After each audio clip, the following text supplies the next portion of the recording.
Welcome to Agoracom Small Cap Breaking News, your daily go-to source for the best small cap headlines for over 65 million investors since 2007. Right now, we are diving deep into the latest breaking news from the small cap universe. We're not just, scanning headlines. We're really going straight to the hard data, the financial results, the drilling numbers, the stuff investors actually focus on when news breaks. Exactly. Think of it as pulling out the most compelling bits of data right away. Yeah. The things that tell you something significant is happening. We'll look across a few different sectors, give you the company name, the symbols, of course, and really zero in on those key figures from today's news that might make you want to dig a bit deeper. Finding those signals in the noise. Precisely. Mm-hmm. Okay, let's jump right into it. First up, we're heading to the gold exploration front in Canada. We're starting with GFG Resources, Inc. The headline today, GFG Resources expands exploration footprint in Ontario with encouraging Phase 1 drill results. You can find them on the TSX Venture, symbol GFG, and on the OTCQB as GFGSF. Okay, so what immediately jumps out here are the specific gold grades they hit. From their Penn Gold project in Ontario, their Phase 1 drilling returned 9.62 grams of gold per ton. That's GEAU over 1.0 meter. That's a pretty high grade, even if it's, a meter width. It is. And what's interesting, like you said, is that intercept sits within a wider zone. Yeah. That wider zone graded 3.90 gram DAU over 3.5 meters. It was at their Shabbat target. Right, so hitting almost 10 grams within a broader multi-gram zone. That's the kind of thing that gets people excited, isn't it? It suggests a potentially richer core. Definitely. It signals that concentration mineralization you look for. And GFG seems to be following up. They've increased their exploration budget to see $4.4 million. Okay. And they're planning a 3,000-meter drill program that's specifically targeting the Aljo Gold Target, a different area, starting in July. So finding good numbers in one spot and having the cash and plans to drill aggressively elsewhere, that's a good sign for exploration momentum. Absolutely. It shows they're finding things worth testing and have the means to do it. Okay, let's completely switch gears now from digging gold to, digital marketing. Next is Snipp Interactive Inc. Headline reads, Snipp Interactive posts record operating cash flow and strong Q1 results as digital promotions surge. That's SPM on the TSX Venture and SNIPF over on the OTCQB. Right. Snipp, looking at their Q1 2025 financials, the numbers look quite strong operationally. Revenue is up significantly, 37% year over year, hitting $6.4 million. That's a solid jump. Yeah, and maybe even more important for the bottom line, their gross margin expanded. It's up to 60%. Plus, they hit positive EBITDA, again, $0.3 million. That's their fourth consecutive quarter in the black on that measure. 4 quarters. Okay. And the number that really catches my eye here is the cash flow. Operating cash flow hit a record $2.3 million for just the quarter. Plus, they're saying they remain debt-free and have $5.8 million in cash. That combination is really powerful, isn't it? You got revenue growth, better margins showing efficiency, consistent positive EBITDA, but then record operating cash flow and zero debt with nearly $6 million in the bank. Right. That gives them incredible flexibility. They can fund growth, invest, maybe make acquisitions, all without needing to raise money externally. That's huge. And they mentioned a bookings backlog, too. They did. $17.9 million. That gives you pretty good visibility on future revenue streams, which investors always like to see. Okay, so strong performance there. Let's stay in that sort of marketing tech space, but shift the focus slightly. This next one, Ionic Corporation, seems to be all about profitability gains. The headline emphasizes it. Ionic reports 62% EBITDA surge in Q1 2025, underscoring strong operational momentum amid macroeconomic headwinds. Symbols are INIK on the TSX Venture and INIKF on the OTCQB. Yeah, Ionic's Q1 numbers are really focused on margin expansion and cash generation. It's quite striking. Adjusted EBITDA surged 62% to $6.3 million. Wow, okay. And their gross profit grew 21% to $17.4 million. But the real story might be the gross margin itself. It jumped massively from 34% up to 42%. That's huge improvement in margin, and that EBITDA jump, dramatic. And they turned that into cash pretty effectively too, right? Extremely effectively. Their adjusted free cash flow was the highest ever at $6.1 million. That represents a 96% conversion rate from their adjusted earnings. Basically, almost all their profit turned into usable cash. That's incredibly efficient. It is. And they used some of that cash productively too, paying down $3.9 million in senior debt.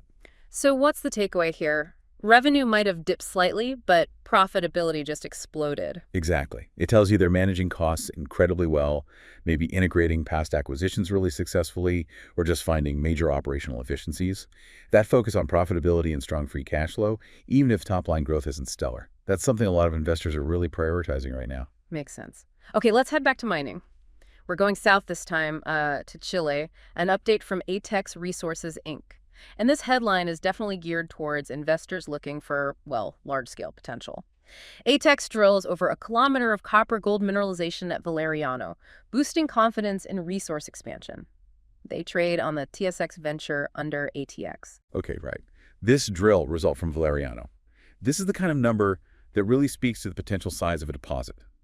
Drill hole ATXD28 hit 1,090 meters, over 1 kilometer-long intercept. The kilometer, wow. Yeah, grading 0.81% copper equivalent. Now, that copper equivalent, or QE, just bundles the copper and gold value together into one number for comparison. Got it. So over 1 kilometer, a pretty decent grade overall. And it wasn't just consistent low grade either. Right. Within that huge interval, they hit a higher grade section, 88 meters grading 1.03% copper equivalent. Okay, so a richer zone within the main intercept. Exactly. And breaking that down, it was 0.78% copper and 0.35 grams per ton gold.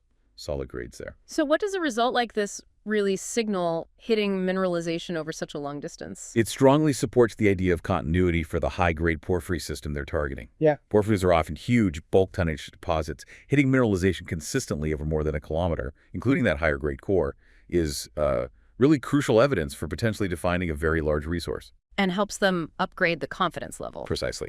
This is the kind of data you need to move tons from the, let's say, less certain inferred category up to the indicated category in their next resource estimate, which they expect in the second half of 2025. And they're planning more drilling, Phase 6, starting in September, to keep defining these zones. So definitely one for investors tracking large copper-gold projects to watch. For sure. That scale is eye-catching. All right, finally today, let's look at a company that sort of bridges digital infrastructure and the energy sector. DG Power X, Inc. Headline reports strong monthly numbers. DG Power X reports $4.3 million in May revenue, maintains strong cash position, and 0 long-term debt. They're listed on the NASDAQ, symbol DGXX, and also on the TSX Venture as DGX. Right, DG Power X. Looking at their May 2025 update, the key numbers tell an interesting story about their business model. Monthly revenue hit $4.3 million. That's up 23% just from April, so nice monthly growth. Okay, and where's that revenue coming from? It's twofold. First, they produced about 35 Bitcoin. Based on the price they used in the release, around $105,000 per Bitcoin, that valued out to about $3.7 million. Right. And the second part? They also earned $0.6 million from selling energy, presumably excess power back to the grid. Interesting. So dual revenue streams, Bitcoin mining and energy sales. And complementing that revenue is their balance sheet. Yeah, that caught my eye too. They finished May with $9.3 million in combined cash, crypto holdings, and deposits.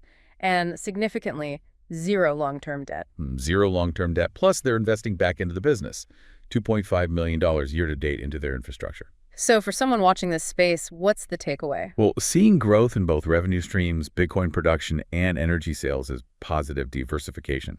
But pairing that with a clean, debt-free balance sheet and a solid cash position, it suggests really disciplined growth. They seem resilient, Yeah. Especially in a sector like crypto mining that can be pretty volatile. They appear to be funding growth internally, which is a strong sign. Right. Yeah. Managing risk while growing. Makes sense.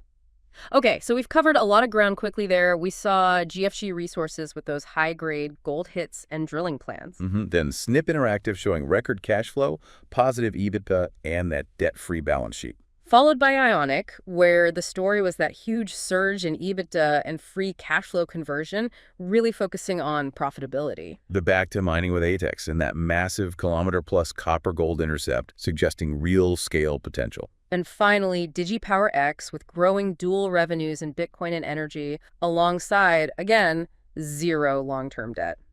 And you see the common thread, right? It's these specific hard numbers, grams per ton, meters of mineralization, percentage increases in EBITDA or margins, actual dollar amounts of cash flow or cash on hand, the lack of debt. These aren't just abstract figures, they're the signals.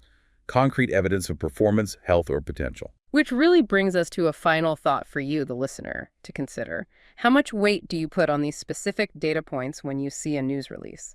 The assays, the cash flow, the margins, the debt levels. Do certain metrics jump out immediately as more crucial than others, maybe depending on the industry or the company's stage of development? Yeah, because understanding what those numbers actually mean, the story behind the headline number is often the key, isn't it? It tells Yeah. you which announcements really deserve a closer look. Absolutely. Knowing what signals matter most to you. And that wraps up this deep dive into the source material for today.